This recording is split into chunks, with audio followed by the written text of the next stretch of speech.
आज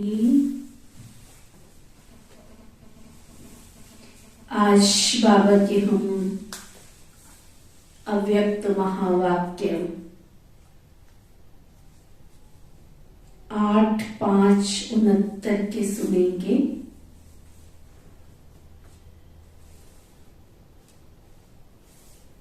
मनसा वाचा कर्मणा को ठीक करने की युक्ति।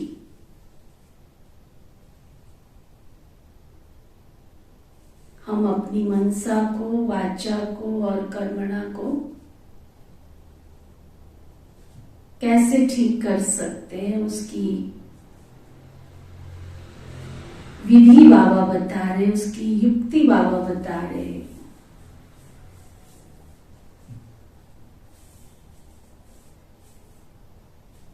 आज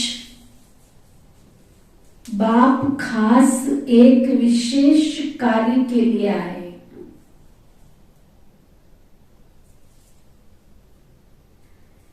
यहां जो भी सामने बैठे हैं, बाबा के जो भी सामने बैठे हैं, वह सभी अपने को निश्चय बुद्धि समझते हो क्या? तो बाबा के सामने जो बैठे हैं उन्होंने जवाब दिया नंबर 5।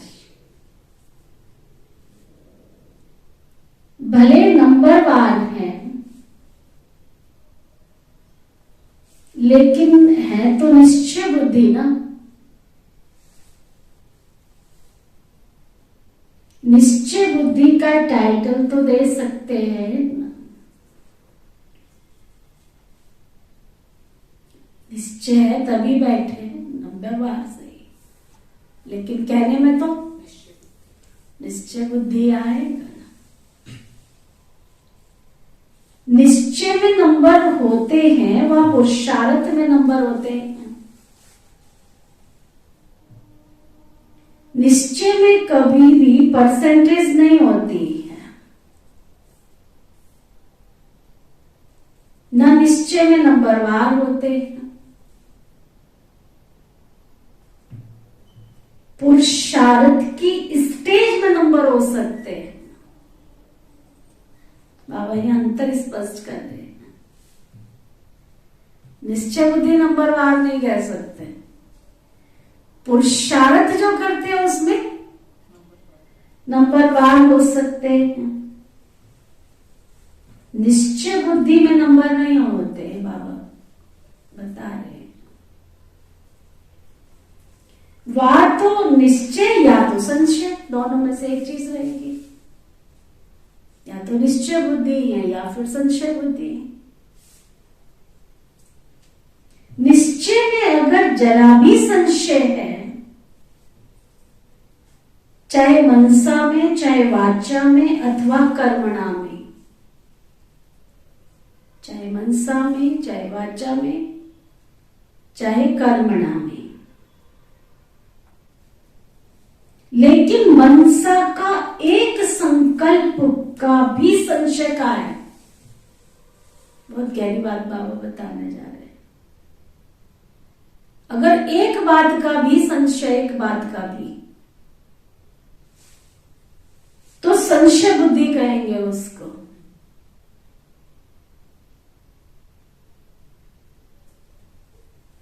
अंडरस्टूड है ना? इतनी बड़ी नाव, उस नाव में डूबने के लिए उसको क्या चाहिए? बहुत बड़ा छेद चाहिए। तो इसलिए बाबा के बच्चे भी अगर थोड़ा भी नाम मात्र भी संकल्प में कहीं संशय है, तो किसी ना किसी दिन तो वो संशय वाला संकल्प क्या करेगा? ले जाएगा ना रावण की दुनिया में। इसलिए बाबा पक्का करा रहे हैं। एक संकल्प भी अगर संशय का है तो उसे संशय बुद्धि कहेंगे। ऐसे निश्चय बुद्धि सभी हो। निश्चय बुद्धि की मुख्य परख कौन सी है? परखने की कोई मुख्य बात है क्या, बाबा पूछ रहे हैं। आपके सामने कोई नया आवे तो उनकी हिस्ट्री आदि आपने सुनी नहीं है, मान लो पता ही नहीं हो कौन है, क्या है, कैसा है, तो उनको कैसे परखेंगे? कोई नया आपके सामने आके बैठ जाता है तो कैसे परखेंगे उसको? तो बाबा के सामने जो बैठे हो, तो पहले कैसे बैठ के बाबा से बातें करते थे, तो कहेंगे वाइब्रेशन आएगा। तो बाबा पूछ रहे कौन सा वाइब्रेशन आएगा जिससे परख होगी? कौन सी ऐसी चीज सामने वाले में आपको दिखाई देगी जो आप उसको परख सकेंगे? अभी ये प्रैक्टिस करनी है।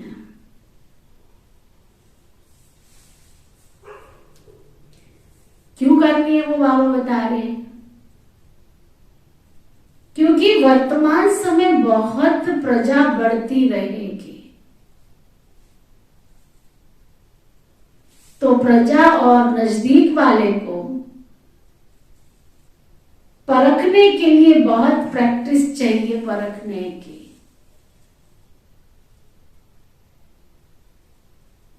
प्रजा और नजदीक वाले को परखने की बहुत प्रैक्टिस चाहिए। ये प्रजा क्वालिटी आत्मा है, रॉयल क्वालिटी आत्मा है, राजा घराने की आत्मा है, परखने की शक्ति चाहिए। मुख्य बात यह है कि उनके नैनों से ऐसा महसूस होगा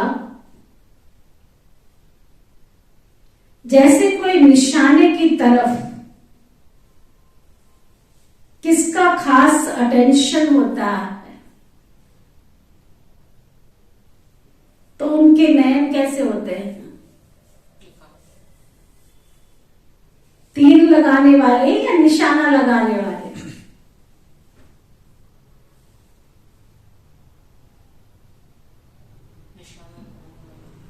है ना, किसी ने निशाना लगाना है तो उसके नयन कैसे होते हैं? तीर लगाने वाले या निशाना लगाने वाले? जो मिलिट्री के होते हैं ना, वो पूरा निशाना रखते हैं। उनके नयन, उनकी वृत्ति उस समय एक तरफ की होगी। तो जो ऐसा निश्चय बुद्धि पक्का होगा, उनके चेहरे से ऐसे महसूस होगा जैसे कि कोई निशानेबाज है। ये आप लोगों को मुख्य शिक्षा मिलती है, एक निशाने को देखो अर्थात बिंदी को देखो। सबकी भ्रुकुटी की कुटिया में कौन है? पॉइंट ऑफ लाइट, ज्योति बिंदु आत्मा। तो बिंदी को देखना भी निशाने को देखना है। तो निश्चय बुद्धि की निशानी क्या होगी? बाबा पूछ रहे क्या होगी निशानी? पूरा निशाना होगा? निश्चय बुद्धि की निशानी क्या हो? पूरा निशाना होगा? निशाना जरा भी हिल जाता है तो फिर हार हो जाती है। बड़ी सोचने की बात है, हार हो जाती है ना। निश्चय बुद्धि के नैनों से ऐसे जरा भी हिल जाता है तो फिर हार हो जाती है। निशाना अगर ऐसा तो हार, तो निश्चय बुद्धि के नैनों से ऐसे महसूस होगा जैसे ये देखते हुए भी कुछ नहीं देख रहे। जो बाबा के घर में आएंगे ना, बाबा के निश्चय बुद्धि बच्चे, उनको क्या नहीं देखेंगे। कौन भाई क्या पुरुषार्थ कर रहा है, कौन बहन जी क्या पुरुषार्थ कर रही है, यहाँ कितने लोग आते हैं, किसने सफेद कपड़े पहन रखे हैं, किसने काले पहन रखे हैं, कौन बाजार का खाता है, कौन नहीं खाता है, उसको कुछ दिखाई नहीं देगा। है ना? कौन सुबह उठता है, कौन नहीं उठता, कौन अमृत वेला करता है, कौन नहीं करता, कौन देर से आ रहा है, कौन नहीं आ रहा है, उसको किसी से कोई मतलब नहीं है, उसको कुछ भी दिखाई नहीं देगा। बाबा के घर में आएगा, उसको क्या दिखाई देगा? सिर्फ बाबा, बाबा और बाबा। उनके बोल भी वही निकलेंगे। ये है निश्चय बुद्धि की निशानी। बाबा बाबा बाबा के बोल की भी निशानी। निशानेबाज की स्थिति नशे वाली होती है। तो निश्चय बुद्धि की परख है निशाना, और उनकी स्थिति नशे वाली होगी, इसको कहते हैं ना मौलाई मस्ती वाली होगी। फिर प्रैक्टिस करते करते परख, तो बाबा कहते हैं ये प्रैक्टिस अभी करो, ऐसी प्रैक्टिस करो जो मुझे कुछ भी दिखाई नहीं दे, बस कौन क्या कर रहा है, कौन कहाँ जा रहा है, कौन किससे बात कर रहा है, कौन धारणा कर रहा है, नहीं, इन सब चीजों में अर्जुन थोड़ी हूं।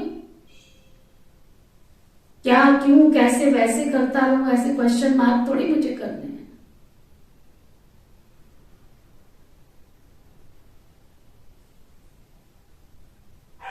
तो बाबा कहते हैं ये प्रैक्टिस करो अभी, बस कौन सी? एक बाबा बस तुम्हें देखता रहो, मुझे कुछ मेरी आंखों में कुछ अर्जुन की तरह वो अभ्यास की उसकी, है ना। गुरुजी ने पूछा, मछली को ऊपर लटका दिया, फिर पूछा देखो इसके केंद्र बिंदु में, मछली की आंख में भी जो आंख है ना, छोटी सी बिंदी, सुनी है ना कहानी? हाँ, देखा भी है ना। क्या देखा? पूछता है उसको गुरुजी, पूछते हैं उसको क्या दिखाई दे रहा है? गुरुजी अभी तो पेड़ दिखाई दे रहे हैं, पेड़ के बीच में मछली लटकी हुई है। वो कहता है अच्छा और अभ्यास करो। गुरुजी अब तो केवल मछली दिखाई दे रही है, और अभ्यास करो। अब तो मछली की आंख दिखाई दे रही है। कहता अब और अभ्यास करो।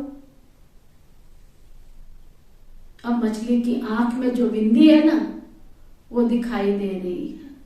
और अभ्यास करो, नीचे देखो और ऊपर दिखाई देवे। गर्दन तुम्हारी नीचे हो और तुम्हें ऊपर का दिखाई देवे, है ना। वो कहता हाँ गुरुजी, देख मैं नीचे रहा हूं और दिख रहा मुझे ऊपर, मछली की आंख में बिंदु दिखाई दे रहा है ऐसा योग है। किसी के कपड़े दिख रहे हैं हमको, इसने ऐसा सूट पहन रखा है। किसी की संपत्ति दिखाई दे रही है, इसने ऐसे घर बना रखा है। किसी के जूते चप्पल दिखाई दे रहे हैं, इसने ऐसे जूते चप्पल पहन रखे। किसी की सूट साड़ियां दिखाई दे रही हैं। किसी का भोजन दिख रहा है, किसी की, कितनी बातों में हमारी बुद्धि घूमती रहती है। तो बाबा क्या पक्का करा रहे हैं, बच्चे तुम प्रैक्टिस करो। कौन सी? वही अर्जुन वाली प्रैक्टिस की, मुझे सिर्फ बिंदु दिखाई दे रहा है। तो बाबा कह रहे ऐसी प्रैक्टिस करते करते फिर परख हो जाएगी तुम्हारी।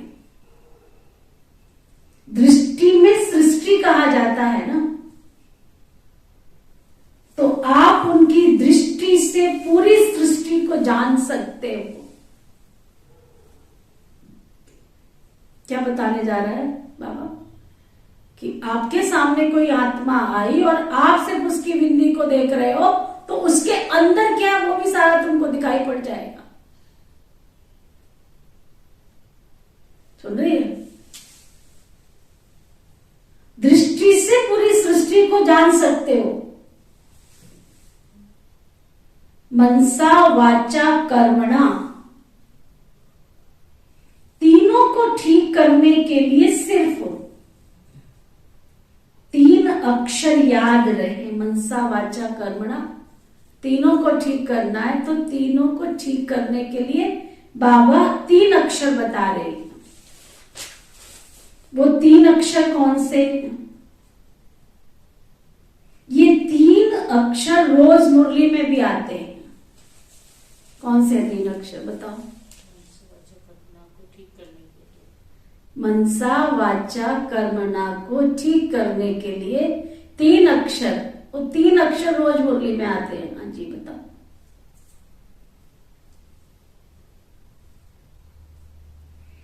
मनसा के लिए निराकारी,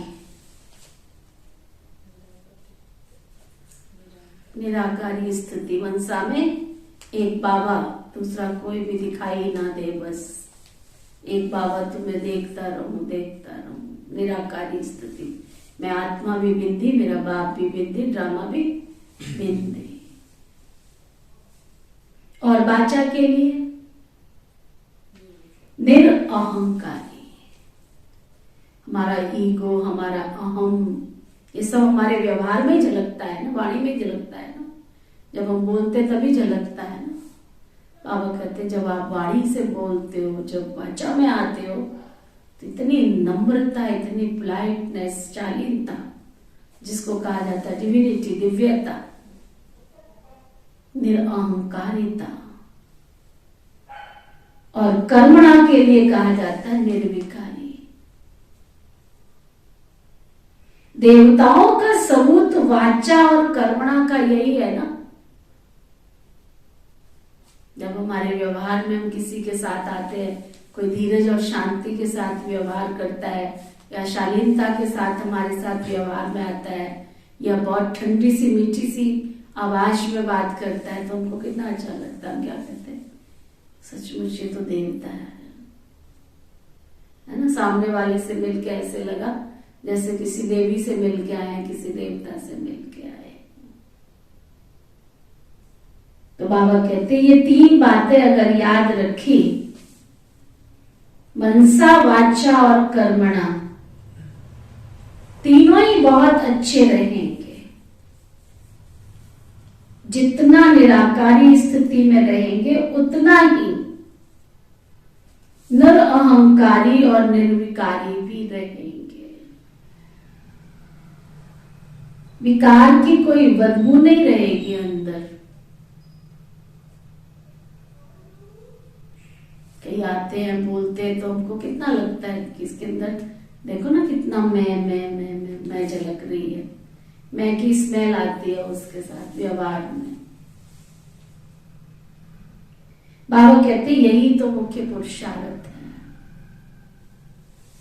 ये 3 बातें याद रखने से क्या बन जाएंगे? त्रिकालदर्शी भी बन जाएंगे और भविष्य में विश्व के मालिक बनेंगे।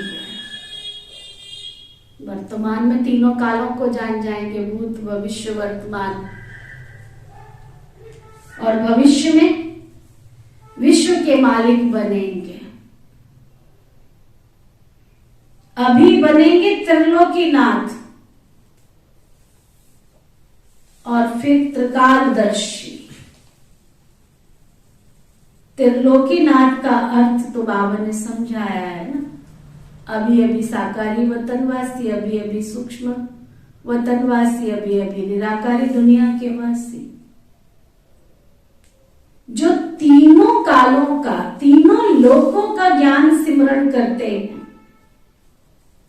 वो है त्रिलोकी नाथ। क्योंकि बाबा के साथ आप सभी बच्चे भी हो ना। अगर शिव बाबा त्रिलोकीनाथ है, शिव बाबा त्रिलोकीनाथ इस धरा पर आया है, तो हम सब कौन है? मास्टर त्रिलोकीनाथ। शिव बाबा त्रिकालदर्शी है तो हम कौन है? मास्टर त्रिकालदर्शी, भूत भविष्य वर्तमान तीनों कालों को जानने वाले। हम त्रिनेत्री हैं, बाबा ने आके हमको तीसरा नेत्र दिया है, तो मास्टर त्रिनेत्री है। शिव बाबा त्रिमूर्ति है तो हम भी मास्टर त्रिमूर्ति हैं। अपने आप में ब्रह्मा यानी श्रेष्ठ संकल्प रचने वाले और पुरानी वृत्तियों का परिवर्तन कर उन श्रेष्ठ संकल्पों की पालना करने वाले। तो ऐसे हो ना आप सभी बच्चे। तो क्या समझ में आया? आज की बाबा के हमने महावाक्य सुने, क्या समझ में आया? बाबा ने कहा कि वे निश्चय बुद्धि में नंबरवार नहीं होते हैं, पुरुषार्थ में हम नंबरवार होते हैं। पहले नंबर से सुनाओ, आज की बाबा की सारी पॉइंट्स बाबा की मुरली की रिवीजन करो पहले नंबर से। बाबा ने मनसा वाचा कर्मणा तीनों को ठीक करने की युक्ति बताई है आज। तो बाबा ने क्या पक्का कराया कि अगर एक संकल्प में भी संशय है, एक संकल्प में भी कहीं संशय आया किसी भी बात में, मान लो संशय किसको कहते हैं? पता नहीं दीदी ठीक बोल भी रही है कि नहीं बोल रही है, दीदी ने जो काम दिया पता नहीं वो ठीक कह रही है कि नहीं है, पता नहीं शिव बाबा ब्रह्मा के तन में आता है कि नहीं आता है, पता नहीं नई दुनिया आनी हुई है कि नहीं आनी है। किसी भी बाबा के कार्य में, किसी भी बाबा की सेवा में, किसी भी निमित्त बनाई हुई दीदियों में कहीं भी कोई संशय बुद्धि बने, वो संकल्प क्या बनाएगा? तुमको संशय बुद्धि बना देगा। और वो संशय बुद्धि क्या कहते हैं? विनाश काले विपरीत बुद्धि, संशय बुद्धि माना विनश्यंति, वो भी विनाश को प्राप्त करेगा। तो एक तो बाबा ने पक्का कराया कि हमारे के अंदर संकल्प मात्र भी संशय नहीं आना चाहिए, उसको कहेंगे निश्चय बुद्धि। दूसरा बाबा ने कहा आपको प्रैक्टिस करनी है सामने वाले को परखने की, देखने की। आपके नैनों से बाबा ने इशारा दिया, निशाना आपका ठीक लगे उसके लिए क्या हो? आपके नैन कैसे होंगे? निशाने की तरफ। तो निशाना बाबा ने क्या बताया? बिंदी। मैं भी बिंदी और मेरा बाप भी बिंदी, इन आंखों से बाबा दिखाई दे, बस मेरे आसपास क्या है वो मुझे देखते हुए भी ना दिखाई दे, सुनते हुए भी किसी की वाहियात बातें मेरे कान में ना जाए, उसको कहते हैं निशाने पर है मेरी बुद्धि। तीसरा बाबा ने बताया मनसा वाचा कर्मणा, तीनों को ठीक रखना है। उसकी विधि बाबा ने बताई, मनसा से निराकारी स्थिति का अनुभव करना, देह में रहते हुए भी देह से न्यारेपन का अनुभव करना, बार बार वतन में जाओ, बस कर्म क्षेत्र पर मैं कर्म करने के लिए आया हूं, ये शरीर मेरा साधन है और मैं इस शरीर रूपी साधन में कौन हूं? साधक आत्मा हूं। शरीर मेरा साधन है और मैं कौन हूं? साधन हूं। साधक कौन है? परमात्मा, और मुझे उसकी साधना करनी है, बस इसको कहते हैं निराकारी स्थिति। और दूसरा, जब मैं कभी व्यवहार में आती हूँ, वाणी में आती हूँ, तो मेरी वाणी से निरअहंकारिता दिखाई दे, ईगो लेस स्थिति, कोई ईगो नहीं है, नम्रता, निर्माणता, सरलता, शालीनता, दिव्यता, ये सब निरअहंकारिता के लक्षण हैं।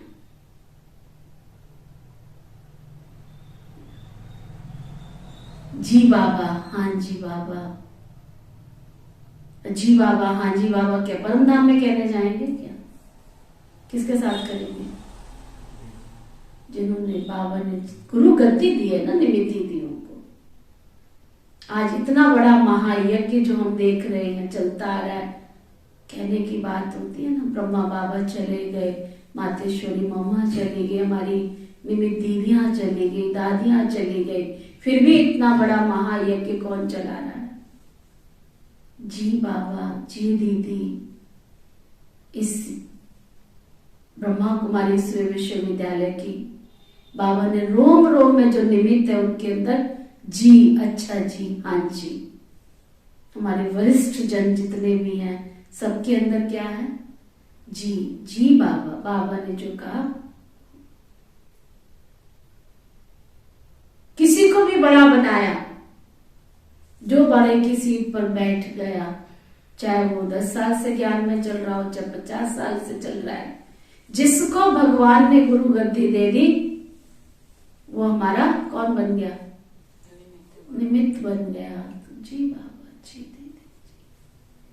इतना निश्चय, इतना अटल विश्वास के साथ जब हम चलते हैं, उसको कहते हैं निरअहंकार जी। पूछ करके, बिना पूछे अगर मैंने कोई मनमत से काम किया तो निरअहकारिता नहीं है, वो तो मन मतलब हो गया ना।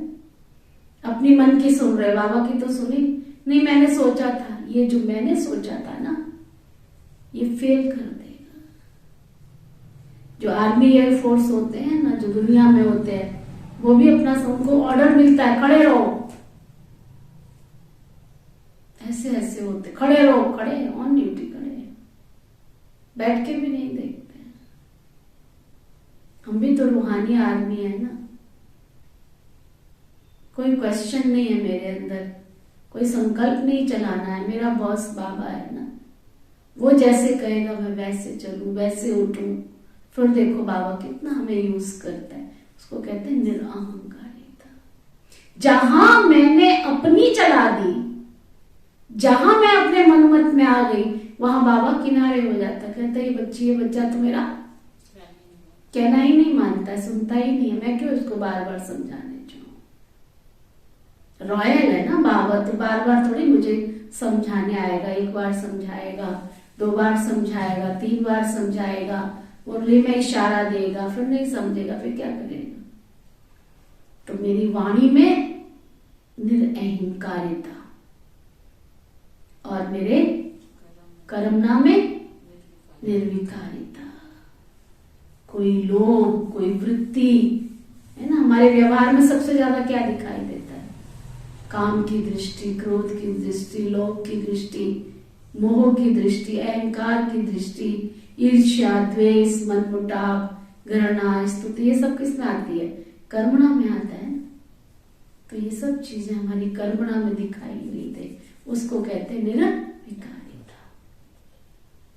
तो मनसा वाचा कर्मणा, इन सबको हमने ठीक करना है, तभी मास्टर त्रिकालदर्शी त्रिलोकी नाथ कहलाएंगे। समझा?